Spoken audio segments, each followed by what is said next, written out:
Hello guys, आज की इस वीडियो में हम शार्क टैंक को बेसिक से समझने वाले हैं कि ये वर्क कैसे करता है और यहाँ पे जो भी कंटेस्टेंट जाते हैं वो कैसे जाते हैं और कैसे उनकी प्रोसीजर होती है और क्या है शार्क टैंक स्क्रिप्टेड होता है और क्या होती है जजेस के एक एपिसोड की फीस। इन्हीं सवालों का जवाब और शार्क टैंक के कुछ सीक्रेट्स को आज की इस वीडियो में हम जानेंगे।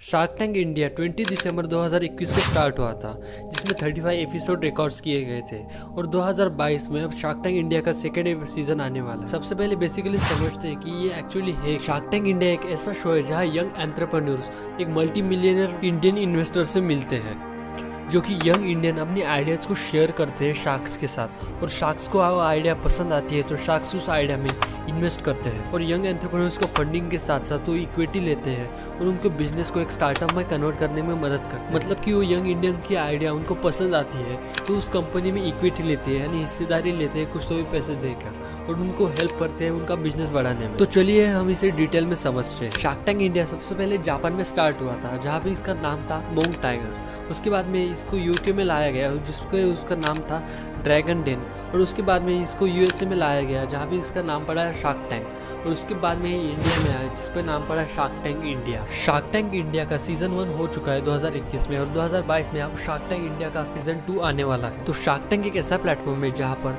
एस्पायरिंग स्टार्टअप एंटरप्रेन्योर्स को एक अपॉर्चुनिटी दी जाती है कि आप अपनी आइडिया वहाँ पे शेयर करें और वहाँ से फंडिंग। शार्क टैंक इंडिया के सीजन 1 में 7 जजेस थे। उसमें सबसे पहले आते हैं अनुभव मित्तल, उसके बाद में आते हैं पीयूष बंसल, उसके बाद में गजल अलग, नमिता थापर, अमन गुप्ता, अश्नीर गौर और विनीता सिंह। जैसे कि आप स्क्रीन पे देख पा रहे होंगे कि ये बड़े बड़े कंपनी के फाउंडर्स हैं। बट शार्क टैंक के सीजन 2 में अश्नीर गौर की जगह अमित जैन आने वाले हैं, जो कि कार्डिको के फाउंडर हैं। तो अब समझते हैं कि शार्क टैंक इंडिया वर्क कैसे करता है।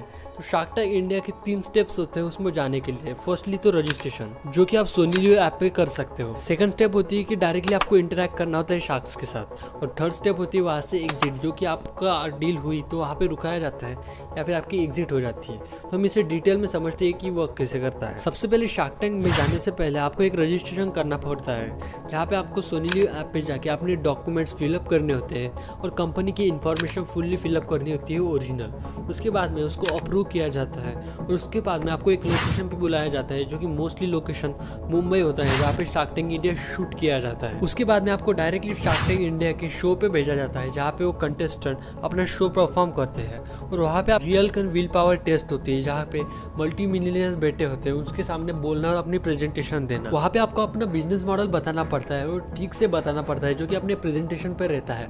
और उसके बाद में वहाँ पे जो भी शार्क्स होते हैं आपको क्वेश्चन पूछते हैं आपके कंपनी के बारे में, आपका एम क्या है और क्या है।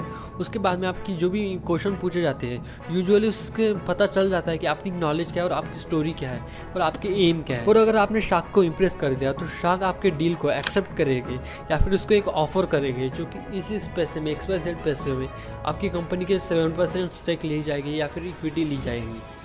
और अगर उन्होंने आपके आइडिया को एक्सेप्ट कर लिया तो कुछ तो भी आपको पैसे देंगे और कुछ तो भी परसेंट आपकी कंपनी की इक्विटी लेंगे, यानी हिस्सेदारी लेंगे। और अगर आपकी आइडिया सबसे बेस्ट रही तो आपको मेंटर भी करेंगे या सपोर्ट भी करेंगे। यहाँ तक तो ठीक है, बट शूट के दौरान जितने भी डील्स होते हैं वो फाइनल डील्स नहीं होती है। उसके बाद में बहुत कुछ उसके ऑफिशियल डॉक्यूमेंट्स सबमिट करने होते हैं और ऑफिशियल चीज़ें होती है, जैसे कि उस पर्सन की डिटेल और उसका बैकग्राउंड कैसा है और उसकी जो भी कंपनी है उसके डॉक्यूमेंट्स को भी चेक किया जाता है, जो कि उन्होंने जो भी परफॉर्मेंस या फिर उसके शो में बोला कि ये इतनी परसेंट इक्विटी, उसको चेक किया जाता है पूरा, जो कि वो इंसान झूठ तो नहीं बोल रहा। और उसके बाद में कंपनी को फंडिंग दी जाती है, जो कि पूरे डॉक्यूमेंट्स चेक होने के बाद और उस डील को होने के बाद कुछ तो भी परसेंट इक्विटी उन शार्क्स को भी चली जाती है। उसके बाद में थोड़ा बहुत कंट्रोल उनका भी आता है कंपनी में। उसके बाद में वो कंपनी को गाइडेंस भी देते हैं और उनको हेल्प भी करते हैं कुछ चीज़ों में। ऐसे कुछ शार्क टैंक इंडिया वर्क करता है। बट अब मोस्ट ऑफ लोगों को डाउट आता है कि शार्क टैंक इंडिया स्क्रिप्टेड होता है क्या बाकी शोज की तरह, जैसे कि कपिल शर्मा और बाकी बहुत सारे शोज हैं जो कि स्क्रिप्टेड होता है। बट शार्क टैंक इंडिया कभी भी स्क्रिप्टेड नहीं था और आज भी स्क्रिप्टेड नहीं है। ये जो भी पूरे प्रेजेंटेशन होते हैं वो नेचुरली होते हैं, जो कि डायरेक्टली कंटेस्टेंट को बुलाया जाता है स्टेज पर और उसके बाद में डायरेक्टली उसको अपना प्रेजेंटेशन देना पड़ता है। इस शो में बहुत सारे लोग फंडिंग उठाने आते हैं और कुछ लोग अपने ब्रांड का प्रमोशन कराने। आपने बहुत सारे वीडियो में देखा होगा कि ज़्यादातर लोग 4 से 5 करोड़ डिमांड करते हैं 1% इक्विटी के लिए। तो ये लोग सिर्फ फ्री की मार्केटिंग और पब्लिसिटी कराने आते हैं। ये लोग सिर्फ शार्क के सामने पिच नहीं कर रहे होते, ये पूरे वर्ल्ड के सामने पिच कर रहे होते हैं। इस शो में शार्क कन्विंस हो ना हो, पर पूरा वर्ल्ड कन्विंस हो सकता है इनके मार्केटिंग की वजह से, जो कि बहुत सारे लोग शार्क टैंक को पसंद करते हैं। मान लो आपको अच्छी डील भी मिल जाती है और आपको अच्छी फंडिंग भी मिल जाती है, बट 1% भी गारंटी नहीं होती कि आपको टीवी पे दिखाया जाएगा। तो फ्री की मार्केटिंग और फ्री की पब्लिसिटी समझ के कभी भी शार्क टैंक में मत आना, जो कि कोई भी गारंटी नहीं होती आपको टीवी पे दिखाया जाएगा। तो ये सब ठीक है, बट क्या आपको पता है कि शार्क्स के कान में एक हिडन हेडफोन बिठाए जाते हैं? पर क्यों? तो ये हिडन हेडफोन इसलिए बिठाए जाते हैं ताकि कोई भी कंटेस्टेंट आए और उसकी इमोशनल स्टोरी हो तो प्रोड्यूसर शार्क्स को कहे कि इसको अपनी स्टोरी पूछो कि इनका बैकग्राउंड कैसा है और ये यहाँ तक कैसे आए। इसी रीज़न की वजह से हिडन हेडफोन्स बिठाए जाते हैं। इनके एक कंटेस्टेंट की पिच हाफ से 1 आवर की होती है, बट उसे कंप्रेस करके या फिर एडिट करके उसे 10 से 15 मिनट में दिखाया जाता है। बट क्या आपको पता है कि शार्क टैंक की पिच होने के बाद उस कंटेस्टेंट को साइकोलॉजिस्ट के पास ले जाया जाता है? पर क्यों? तो जो लोग शार्क टैंक इंडिया देखते हैं उनको पता होगा कि जो भी शार्क टैंक में कंटेस्टेंट बन के जाता है उनको बहुत ही इंसल्ट की जाती है कई बार, जो कि उनके आइडियाज की वजह से। किसी बंदे से पैसा चाहिए या पैसा चाहिए एट बेस्ट टर्म्स? उसने बताया तो मेरे से चाहिए। Specifically from Aman and Vinita. तो फिर भाई तू इनसे ऑफर ले, मैं आउट। हाँ मैं दे दूंगा, टेंशन मत ले। की क्या बात है यार बॉस, तुम बोल दो फिर। अगर मार्केटिंग की पिच है ना, तुम बोल दो कि मेरे को फिनटेक वाले बाहर हो जाएं, मैं हो जाऊंगा बाहर। ये सब दोगलापन है।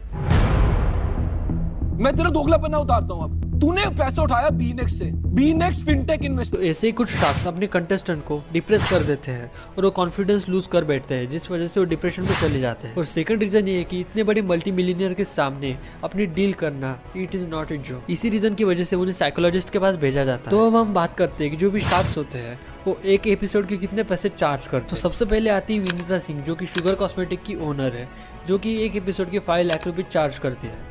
उसके बाद में आते हैं अनुभव मित्तल, जो कि शादी.com के मालिक हैं, जो कि एक एपिसोड के 7 लाख रुपए चार्ज करते हैं।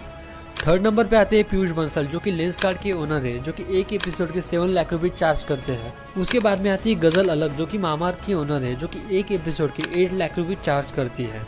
उसके बाद में आती है नमिता थापर, जो कि फार्मा टेक की एग्जीक्यूटिव डायरेक्टर है, जो कि एक एपिसोड के 8 लाख रुपए चार्ज करती है। उसके बाद में आते हैं अमन गुप्ता, जो कि CEO है बोर्ड कंपनी के, वो एक एपिसोड के 9 लाख रुपए चार्ज करते हैं।